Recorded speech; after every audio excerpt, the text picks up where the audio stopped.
warahmatullahi wabarakatuh. Perkenalkan, nama saya Eriko Octavianto. Kali ini saya akan mempresentasikan sebuah jurnal yang berjudul Internet of Things atau IoT pada prototipe pendeteksi kebocoran gas berbasis MQ2 dan SIM800L. Sumber dari media elektrik, volume 7 nomor 2, Juli sampai Desember, halaman 64-72. Tahun pembuatan tahun 2018. Penulis Sri Mulyati dan Sumardi. Reviewer saya sendiri, Eriko Octavianto.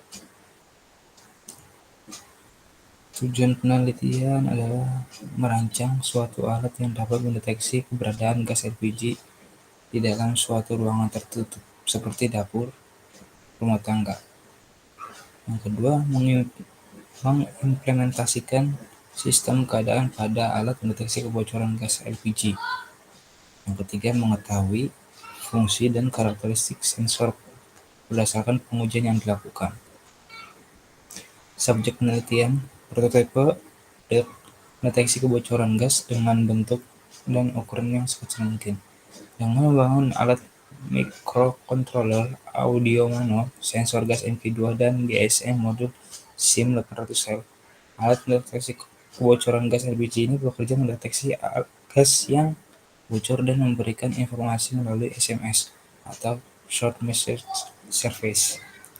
Alatnya diharapkan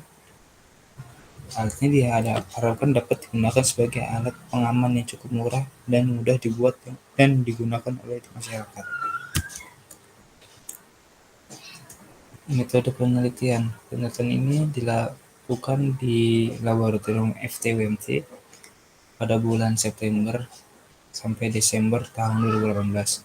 Bahan yang digunakan dalam perancangan tugas ini meliputi audio nano, modul LM2596, lalu LCD 16x2, lalu LED merah, lalu sensor MQ2, lalu buzzer, lalu modul SIM SIM800L, dan smartphone Android sebagai media monitoring dari data gas.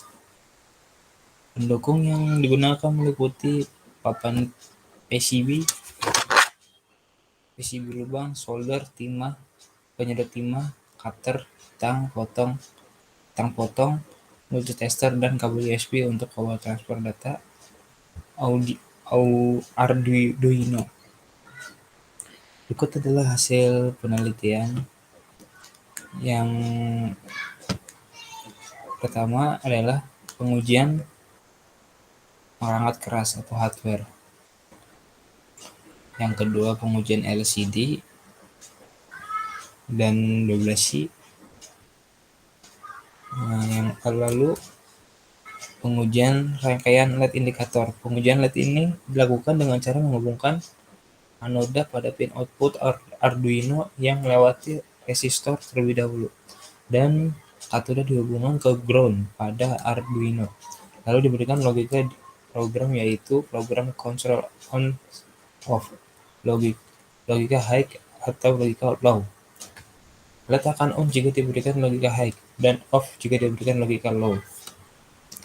Berikut adalah pengujian buzzer, lalu disambung dengan pengujian sensor MQ2, lalu yang terakhir pengujian keseluruhan pada alat. Kelebihannya, dapat memantau jika ada kebocoran gas dengan menggunakan sensor. Yang kedua, mengantisipasi terjadinya kebakaran pada gas. Yang ketiga, praktis dan tidak memakan tempat. Lalu kekurangannya, untuk sensornya sendiri sangat kurang sensitif jika digunakan di tempat yang lumayan luas. Kesimpulannya, sensor MQ2 merupakan sensor yang cocok dipakai sebagai alat pendeteksi kebocoran gas pada alat proteksi kebocoran gas LPG dikarenakan sensitif terhadap gas butana yang merupakan kandungan utama dari LPG. tegangan output. Lalu yang kedua, tegangan output sensor MP2 berbanding lurus dengan kenaikan nilai volt pada data pengujian saat kadar gas dalam sensor sebesar 195 ppm. Nilai tegangan output pada sensor adalah 0,6. Ketika kadar gas naik pada sensor, output yang dikeluarkan pada sensor juga ini bertambah. Alat yang dibuat yaitu alat mendeteksi kadar gas dalam ruangan berbasis Arduino Nano yang berhasil dengan baik. Bisa dilihat dari data hasil pengamatan pada uji coba keseluruhan, alat semuanya berintegrasi, berfungsi, dan sebagaimana mestinya. Baik, cukup sekian dari saya. Wassalamualaikum warahmatullahi wabarakatuh. Maaf apabila ada kekurangan. Wabillahi taufiq wal hidayah. Wassalamualaikum warahmatullahi wabarakatuh.